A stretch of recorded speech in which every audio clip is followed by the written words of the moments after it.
Oui, oui. Alors, on va quand même regarder le défilé où nous étions l'autre matin, défilé Chanel, printemps-été 2003.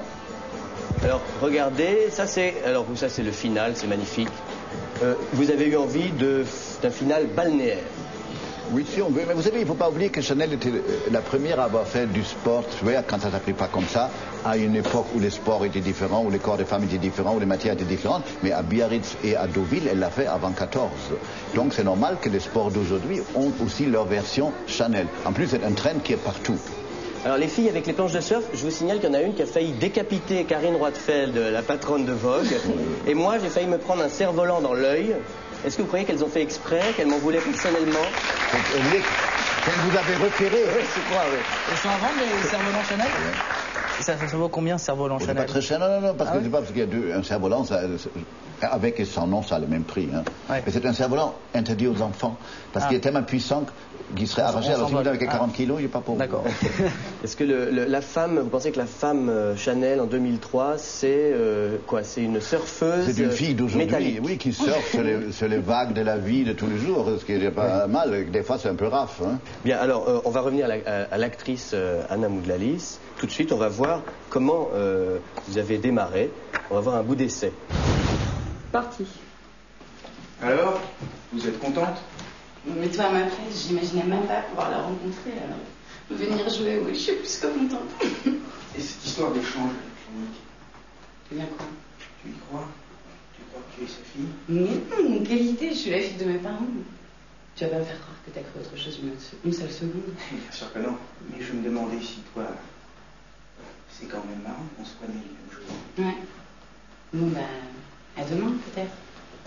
Alors, vous êtes contente? Mais toi, à ma place, j'imaginais même pas pouvoir le rencontrer. Alors venir jouer, oui, je suis plus que contente.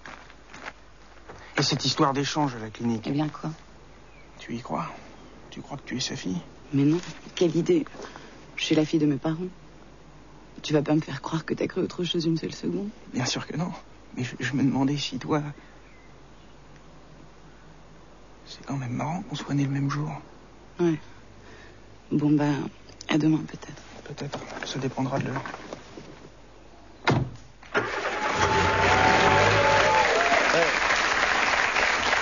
Alors, on voyait d'abord des bouts d'essai qui sont dans ce DVD et où vous avez les cheveux longs, comme dans le film Merci pour le chocolat.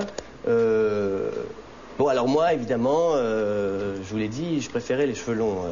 Pourquoi vous avez eu envie d'une égérie aux cheveux courts? C'est son film, c'est pas moi. De toute façon, ça repousse, c'est très bon pour les cheveux. Voilà. Exactement. Ça a été un espèce de rite initiatique, la première scène du film qui s'appelle La vie nouvelle de Philippe Grandrieux. C'est cette scène où on me coupe les cheveux au couteau de chasse. Et il sort quand, le film? Le 27 novembre. Oui. Alors je crois qu'il y en a 2 autres en plus. Oui. Alors racontez-moi. J'ai tourné un film avec Hugo Santiago qui s'appelle Le Loup de la côte ouest et qui sort le 11 décembre. Et puis autrement, j'ai fait un film avec Jean-Pierre Limousin qui s'appelle Novo, dans lequel je joue avec Eduardo Noriega. Plus une pièce de théâtre, je crois, mise en scène par Louis-Do de Langzin. Oui, c'est ça, que je vais jouer en janvier. Et puis je suis actuellement en train de tourner avec Arnaud Desplechin une adaptation de La Compagnie des Hommes d'Edouard Bond, dans lequel je joue le rôle d'Ophélie dans Hamlet. Alors je voulais savoir, parce que vous êtes une exception dans le milieu de la mode. La mode, vous l'avez dit tout à l'heure, c'est l'art de l'éphémère, c'est quelque chose qui se démode, qui tourne très vite. Et la plupart des créateurs et des couturiers changent de boutique tous les 2 ans. Et vous, ça fait presque 20 ans que vous êtes chez Chanel, même si vous faites d'autres choses. Oui, mais vous savez, je suis extérieur, je ne suis pas chez Chanel, je ne fais pas partie de la maison Chanel. Mais quand même dans mes propres affaires, je suis qu'un conseiller extérieur sur le papier. Je passe, je dis tiens, on devait faire ça, et je disparais. Je ne suis pas lié au quotidien, comme Anna. Vous voyez, on est comme ça, des coups de vent qui passent. Alors cela dit, vous êtes aussi un des rares à ne pas vous être fait piquer votre nom par des industriels, puisque vous avez votre marque, Lagerfeld Galerie, qui vous appartient en propre. Ça, c'est à un moment donné, j'étais associé avec des gens où ça ne s'est pas bien passé, mais c'était si mal passé qu'ils étaient obligés de me la rendre. Donc ça, c'est très bien. Comme Chantal Thomas, un peu. Oui, mais ça vient aussi du fait que la plupart des gens ont de mauvais avocats. Moi, j'ai toujours eu des avocats impeccables, et ça fait déjà la moitié du travail. Oui, ça doit être terrible de se faire voler son nom. Oui, mais enfin, aussi, il faut lire les contrats, je veux dire. Hein. Bon, on va regarder tout de suite quelques images du défilé Lagerfeld Galerie, qui est donc, ça, c'est les gens qui ne vous ont pas volé votre marque, puisque c'est la vôtre, des mousselines transparentes, avec des shorts en dessous, c'est plus pratique, c'est ça? Oui, parce qu'au fait, tout a été fait, mais de porter une short de jeans mauve sur une robe de mousseline mauve, je trouve que c'est une association nouvelle. Et là, vous faites des jeans aussi? Oui, en association avec Diesel, parce que pour moi, c'est les meilleurs jeans du monde. Je ne veux pas être publicitaire, mais puisque vous me le demandez. Et puis, alors, il y a aussi, donc ça c'est vous, et puis il y a enfin une autre marque italienne pour qui vous travaillez, qui est Fendi, qui appartient à Bernard Arnault, enfin le groupe LVMH. Oui, oui. Donc ça, vous arrivez à travailler avec tout le monde sans vous fâcher? Oui, très facilement, parce que Fendi, c'est ma version italienne. Parce que vous savez, Fendi, je l'ai fait depuis 35 ans, 37 exactement. Donc ça va. Chanel, c'est ma version et mon idée de ce que je pense que Chanel est vers aujourd'hui, et qu'à Lagerfeld, c'est moi, la Lagerfeld Galerie. Donc entre les trois, je me débrouille, j'y pense même pas. Je ne fais pas de marketing. Alors à la base, c'est une maison de fourrure. Mais, oui, de sacs. Hein.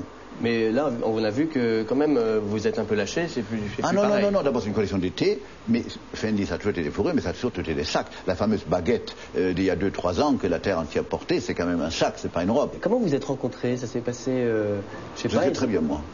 J'ai fait des photos pour interview, un numéro spécial sur Paris, et Anna était en tête de la liste des jeunes nouvelles actrices, de nouveaux visages français, parce qu'à New York, Ingrid Sichy, la rédactrice en chef de interview, l'avait repérée depuis longtemps. C'est comme ça que j'ai connu Anna, comme ça que j'ai eu le coup de foudre pour elle, que je trouvais génial, et que j'ai trouvé que c'était la fille qu'il fallait pour Chanel. Bon, on a ici une autre suggestion à vous faire, donc vous déciderez, vous verrez.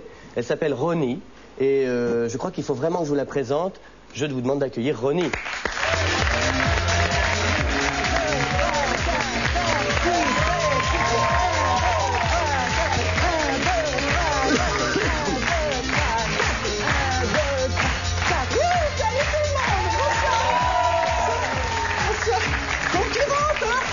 Bonsoir, ça va bien, Carlito?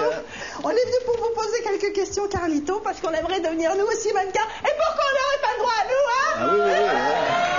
Alors, par exemple, d'abord, première question. Quel est le plus gros contrat jamais signé par un mannequin? Cindy Crawford pour Revlon, Claudia Schiffer pour L'Oréal ou Céline Dion pour Pantachon? Mais vous savez, je ne suis pas comptable de ces dames, mais je sais que celle qui a gagné le plus d'argent, c'est Christy Turlington. Ah bon? Ah oui. bah c'est pas... Le plus beau visage du monde. Bon, bref, c'est pas grave. Si je demande ça... Mais... Oui, voilà, c'est parce que j'aimerais savoir si pour réussir comme mannequin, ben, ça peut aider de coucher avec, je sais pas, Non, ça n'aide à rien du tout. Vous ne fatiguez pour rien. Faites-le pour le sport, mais pas pour le travail. Vous avez dit dans Le Monde, Karl, je cite, dans la vraie vulgarité, il y a toujours une vérité qui me touche. Ah oui, elle est très touchante, non? D'accord, alors on continue. Alors, parmi ces trois légumes, lequel fait le moins grossir?